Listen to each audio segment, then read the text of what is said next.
وَرَضِيتُ سُنَّةَ الْاعْتِكَافِ۔ اللہ پاک کے پیارے اور آخری نبی صلی اللہ علیہ وسلم کا فرمان ہے، من صلی علیہ من امتی کتبت لہ عشر حسنات من حسنات الحرم۔ قیل یا رسول اللہ صلی اللہ علیہ وسلم وما حسنات الحرم؟ قال الحسنۃ ب700 حسنہ، یعنی جو میرا امتی مجھ پر ایک بار درود پاک پڑھتا ہے اس کے لیے حرم کی نیکیوں میں سے 10 نیکیاں لکھی جاتی ہیں۔ اب کی گئی یا رسول اللہ صلی اللہ علیہ وسلم حرم کی نیکیاں کیا ہیں؟ فرمایا حرم کی ایک نیکی 700 نیکیوں کے برابر ہے۔ ذات والا پہ بار بار درود، بار بار اور بے شمار درود، دل کے ہمراہ ہوں سلام فدا، جان کے ساتھ ہو نثار درود، دل میں جلوے بسے ہوئے تیرے، لب سے جاری ہو بار بار درود۔ صلو علی الحبیب صلی اللہ علیہ وسلم۔ آج انشاءاللہ ہم نے حضرت ابراہیم علیہ السلام کے اوصاف کے بارے میں سننا ہے۔ جس آیت کریمہ کو ہم نے آج کی گفتگو کا موضوع بنایا ہے وہ پارہ 14 سورہ نحل کی آیت نمبر 120 ہے۔ اللہ پاک ارشاد فرماتا ہے، ان ابراہیم کان امۃ قانتا للہ حنیفا ولم یک من المشرکین۔ آیت کریمہ کا ترجمہ ہے، بے شک ابراہیم تمام اچھی خصلتوں کے مالک یا ایک پیشوا، اللہ کے فرما بردار اور ہر باطل سے جدا تھے اور مشرک نہ تھے۔ صلو علی الحبیب صلی اللہ علیہ وسلم۔ پیارے بھائیو، ابھی حضرت ابراہیم علیہ السلام کی یادوں سے بھرپور مقدس ایام جاری ہے۔ حج کے مہینے ہیں، کعبہ شریف، مینا، عرفات، صفا، مروہ میں بھی حضرت ابراہیم علیہ السلام کی یادیں ہیں۔ کعبہ شریف آپ نے تعمیر فرمایا، صفا و مروہ کو آپ کی زوجہ محترمہ حضرت حاجرہ رضی اللہ عنہا کی نسبت سے برکت ملی۔ جمرات یعنی جو شیطانوں کو کنکریاں ماری جاتی ہیں، جمرات جہاں حاجی شیطان کو کنکریاں مارتے ہیں، یہ بھی حضرت ابراہیم علیہ السلام ہی کی سنت ہے۔ قربانی کے ایام بھی قریب ہیں۔ پیارے محبوب صلی اللہ علیہ وسلم نے فرمایا، سنت ابیکم ابراہیم، یعنی قربانی تمہارے والد حضرت ابراہیم علیہ السلام کی سنت ہے، یعنی آپ کا طریقہ ہے۔ غرض ان مبارک اور مقدس ایام میں حضرت ابراہیم علیہ السلام کی یادیں ہی یادیں ہیں۔ اسی مناسبت سے آج ہم حضرت ابراہیم علیہ السلام کا ذکر خیر کرنے سننے کی سعادت حاصل کریں گے۔ ہم نے شروع میں پارہ 14 سورہ نحل کی آیت نمبر 120 سننے کی سعادت حاصل کی۔ اس مقام کی 3 آیات ہیں، ان تینوں میں آپ علیہ السلام کا ذکر خیر ہے۔ ارشاد ہوتا ہے، ان ابراہیم کان امۃ قانتا للہ حنیفا ولم یک من المشرکین شاکرا لانعمہ، یعنی بے شک ابراہیم تمام اچھی خصلتوں کے مالک یا ایک پیشوا، اللہ کے فرما بردار اور ہر باطل سے جدا تھے اور وہ مشرک نہ تھے، اس کے احسانات پر شکر کرنے والے، یعنی اللہ کے احسانات پر شکر کرنے والے۔ یہ آپ علیہ السلام کے 4 اوصاف بیان ہوئے۔ اس کے بعد آپ پر ہونے والے انعامات الہیہ کا بیان اگلی آیت میں ہوا۔ چنانچہ ارشاد ہوا، اجتباہ وہداہ الی صراط مستقیم وآتیناہ فی الدنیا حسنہ وانہ فی الآخرۃ لمن الصالحین۔ اللہ نے اسے چن لیا اور اسے سیدھے راستے کی ہدایت دی، اور ہم نے اسے دنیا میں بھلائی دی اور بے شک وہ آخرت میں قرب والے بندوں میں سے ہوگا، اللہ کے مقرب بندوں میں سے ہوگا۔ ان آیات کا خلاصہ یہ ہے کہ حضرت ابراہیم علیہ السلام خود اپنی ذات میں ایک پوری امت ہے، اللہ پاک کے فرما بردار ہیں، ہر باطل سے جدا رہنے والے ہیں، نعمتوں کا خوب شکر کرنے والے ہیں۔ کیونکہ آپ ایسی اعلیٰ شانوں والے ہیں تو اللہ پاک نے آپ کو چن لیا، یعنی آپ کا انتخاب اپنے مقربین میں، انبیاء میں فرمایا، اپنا مقرب اور برگزیدہ بندہ بنایا، سیدھے راستے کا نشان اور حق کا معیار بنایا، یعنی جو سیدھے راستے پہ چلنا چاہے تو آپ کو دیکھ لے کہ آپ کس طریقے سے کس راستے پہ چل رہے ہیں تو بس اسی راستے پہ چلنا شروع کر دیں۔ تو سیدھے راستے کا نشان اور حق کا معیار بنایا، دنیا میں آپ کو بھلائیاں عطا فرمائیں اور آخرت میں نیکوں اور بلند شانوں والوں میں کر دیا۔ پیارے سے بھائی، اس مقام پر حضرت ابراہیم علیہ السلام کے 4 اوصاف، 4 شانیں ارشاد ہوئیں۔ آج ہم نے انہی 4 اوصاف کو سمجھنا اور اس سے سبق سیکھنا ہے۔ ظاہر ہے 4 تو نہیں ہو سکے گی، جو ہو سکے گے انشاءاللہ ہم ایک بس بھی سن لیں، ایک شان بھی سن لیں تو یہ ہمارے لیے کافی ہوگا۔ پہلا بس ارشاد ہوا ان ابراہیم کان امتن، بے شک ابراہیم تمام اچھی خصلتوں کے مالک ہیں۔ یہ ایک بڑا کمال کا وصف ہے۔ حضرت ابراہیم علیہ السلام کے لیے لفظ امت ارشاد ہوا۔ آپ امت ہے، مطلب لغت کے حساب سے دیکھیں تو لفظ امت ایک شخص کے لیے نہیں بولا جاتا۔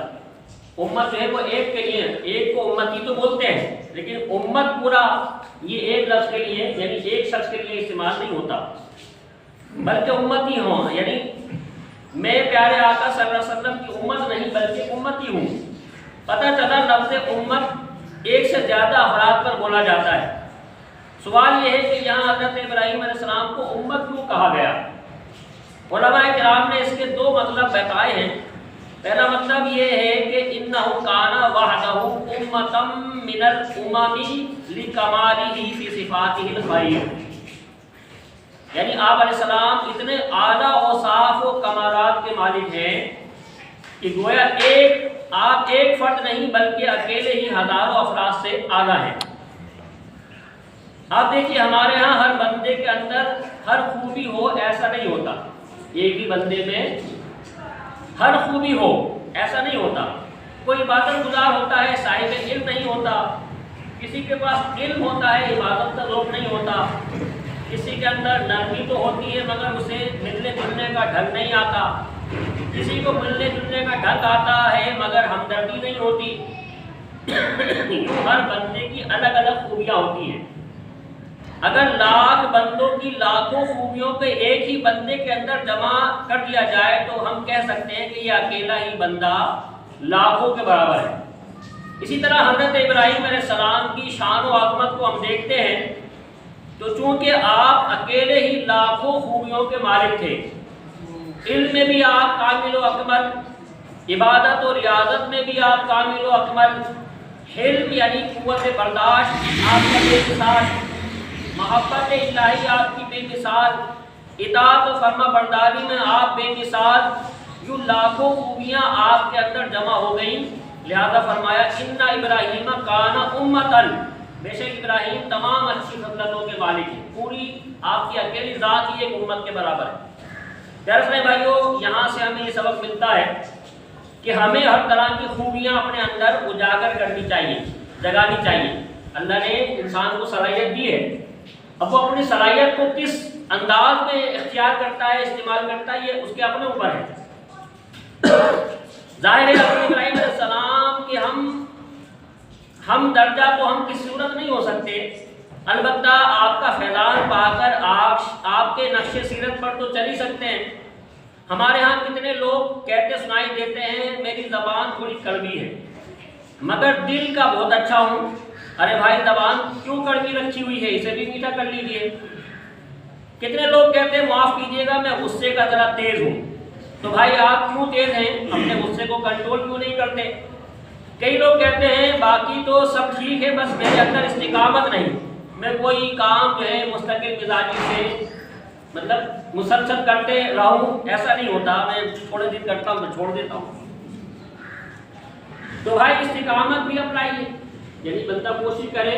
اب ہم چائے کے ہوٹل پہ بھی تو روزانہ جا کے بیٹھتے نا، چائے پینی ہے، دوستوں نے آ کے گیٹنگ لگانی، تو دنیا کے کام جب ہم استقامت سے کرتے ہیں، موبائل دیکھنا ہے ہم نے جو ہے رات کو سونے سے پہلے ساری جو ہے پوسٹیں ہیں واٹس ایپ کی، انسٹاگرام کی، مطلب جو بھی ہے وہ سب دیکھنی ہے، نیوز سننی ہے، امریکہ میں کیا ہو رہا ہے اور ایران میں کیا ہو رہا ہے اور پورا جگہ کیا ہو رہا ہے۔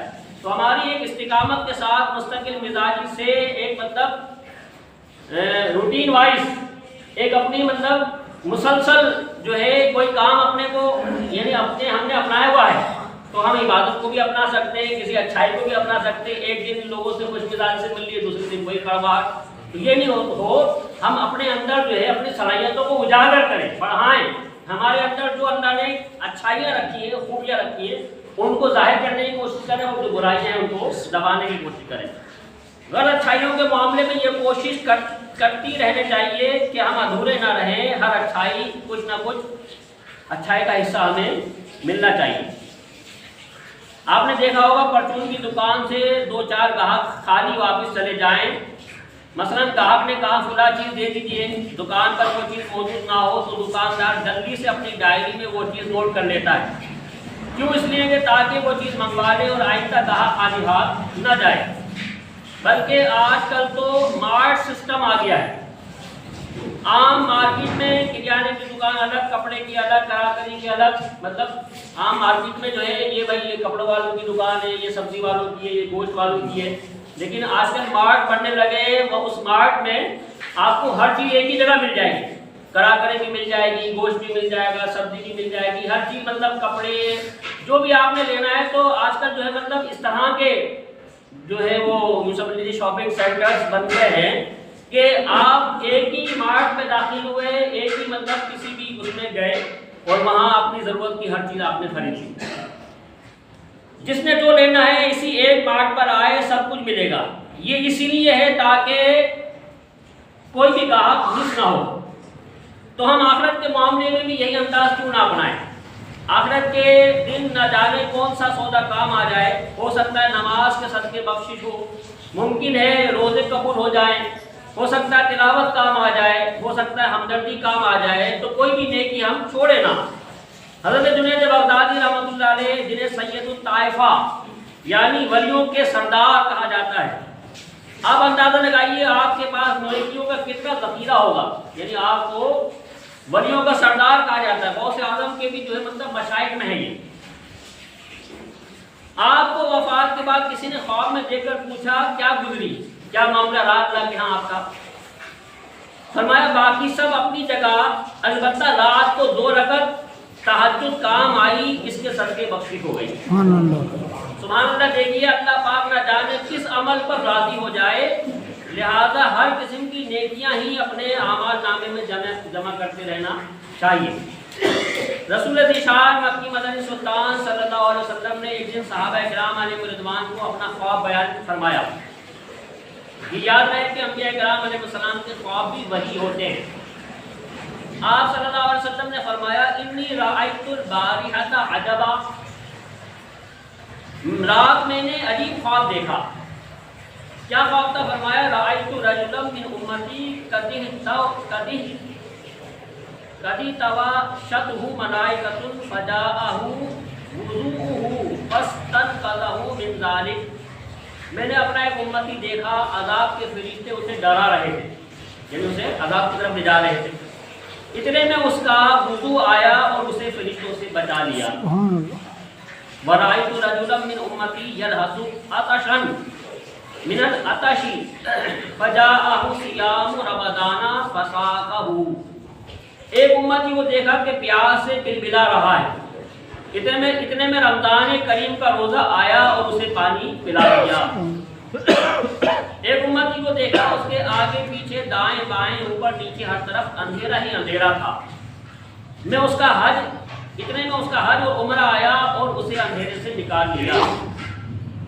ایک امتی کو دیکھا ملک الموت علیہ السلام اس کی روح قبض کرنے آئے، اتنے میں اس کا باپ اس کا ماں باپ کے ساتھ نیک سلوک کرنا آیا اور اس کو موت سے بچا لیا، یعنی اس کی لمبی عمر کر دی گئی۔ ایک امتی کو دیکھا وہ اپنے ہاتھوں کے ذریعے آگ کو خود سے دور کر رہا تھا، اتنے میں اس کا صدقہ آیا اور اس پر سایہ کر لیا، اسے آگ سے بچا لیا۔ ایک امتی کو دیکھا عذاب کے فرشتے اس کے پاس آ گئے تھے، اتنے میں اس کا نیکی کی دعوت دینا اور برائی سے منع کرنا آیا اور اسے عذاب سے بچا لیا۔ ایک امتی کو دیکھا وہ جہنم میں گرنے ہی والا تھا، اتنے میں اس کے خوف خدا سے بہنے والے آنسو آئے اور اسے آگ سے بچا لیا۔ ایک امتی کو دیکھا وہ پل صراط پر گھسٹ رہا تھا، کبھی پیٹ کے بل گرتا کبھی کھڑا ہو جاتا، اتنے میں اس کا مجھ پر پڑا ہوا درود آیا اور اسے سہارا دے کر پل صراط پار کروا دیا۔ ایک امتی کو دیکھا وہ جنت کے دروازے تک پہنچا ہی تھا کہ دروازے بند کر دیے گئے، اتنے میں اس کی کلمہ طیبہ پڑھنے کی نیکی آئی اور اسے ہاتھ پکڑ کر جنت میں داخل کر دیا۔ سبحان اللہ۔ پیارے اسلامی بھائیوں، غور فرمائیے، کسی کو اس کی نمازوں نے، کسی کو وضو نے، کسی کو ماں باپ کے ساتھ اس نے سلوک نے، کسی کو صدقہ و خیرات نے، کسی کو خوف خدا سے رونے نے، مطلب مختلف آزمائشوں سے عذابات سے بچا لیا۔ اگر ہمارے پاس یہ ساری نیکیاں موجود ہوں، یہ سارے ہی نیک اعمال کیے ہوں، کوئی نہ کوئی تو قبول ہو ہی جائے گا، کسی نہ کسی نیکی کے سبب تو بخشش ہو ہی جائے گی۔ اس لیے ہمیں چاہیے کہ جو بھی نیکی ہو سکے بس اعمال نامے میں جمع کرتے چلے جائیں۔ حدیث پاک میں ہے لا تحقرن من المعروف شیئا، کسی نیکی کو کم مت سمجھو۔ بعض لوگوں کا ذہن بنتا ہے، بلکہ شیطان بنا دیتا ہے، نماز پڑھ لی نا کافی ہے، اب تلاوت نہ بھی کریں تو خیر، جمعہ پڑھ لیا، آخر میں پڑھے جانے والے صلاۃ و سلام میں شرکت نہ بھی ہوئی تو خیر ہے، نماز روزہ تو کر ہی لیتا ہوں، اب دینی اجتماعات میں شرکت نہ بھی ہو تو کیا، کوئی بات نہیں، خود تو نیکیاں کرتا ہوں نا، دوسروں کو نیکی کی دعوت نہ بھی دی تو خیر ہے، قافلے میں سفر کی دعوت دی جائے تو بعض دفعہ جواب ملتا ہے بس مولوی صاحب نماز روزہ کر لیتے ہیں، اللہ پاک یہی قبول فرما لے۔ پیارے آقا مکی مدنی مصطفیٰ صلی اللہ علیہ وسلم نے فرمایا لا تحقرن من المعروف شیئا، کسی نیکی کو کم مت سمجھو، ہر طرح کی نیکیوں سے حصہ لیتے چلے جاؤ۔ آگے مثال دیکھیے کیسی پیاری دی، فرمایا وَلَوْ أَنَّ تَلْقَ أَخَاكَ بِوَجْهِ طَلْقٍ، خواہ اپنے مسلمان بھائی سے خوش چہرے کے ساتھ ملنا ہی ہو، مسکرا کے ملنا ہی ہو، یعنی یہ چھوٹی سی نیکی بھی نہ چھوڑے بندہ کہ اگر اس کو یہ بھی موقع مل رہا ہے کہ اپنے مسلمان بھائی سے خوش چہرے سے مطلب مسکرا کے ملنا اس کے لیے موقع ہے تو یہ بھی عمل کریں۔ اندازہ لگائیے کہ ہمارے آقا صلی اللہ علیہ وسلم تو فرمائے کہ چھوٹی سے چھوٹی نیکی کی حقیقت نہ جانو، اس کو بھی بے وقت بے اہمیت نہ سمجھو، اہمیت دو، اور ہم جو ہے بڑی بڑی نیکیوں کو چھوڑ دیتے ہیں۔ تو حضرت ابراہیم علیہ السلام کے بارے میں اللہ فرما رہا ہے کہ آپ کے اندر اتنی جو ہے مطلب کمالات ہیں، اتنی اللہ نے آپ کے اندر جو ہے اچھائیاں خوبیاں رکھی ہیں، اتنی شانیں آپ کی بلند فرمائی ہیں کہ جیسے ایک امت کے اندر نیکیاں ہوتی ہیں، یعنی تھوڑی نیکیاں جو ہے ساری امت میں بانٹ دی جائیں تو ایک امت کے برابر نیکیاں جو ہے وہ حضرت ابراہیم علیہ السلام کی ذات میں موجود ہیں۔ تو ہمیں بھی چاہیے کہ ہم اپنے اندر کی نیکیوں کو، نیکی والی صلاحیتوں کو بڑھائیں، جو بھی موقع ملے اس عمل کو کرنے کی کوشش کریں، کسی بھی نیکی کو حقیر نہ جانے۔ اللہ سے دعا ہے عمل کی توفیق عطا فرمائے۔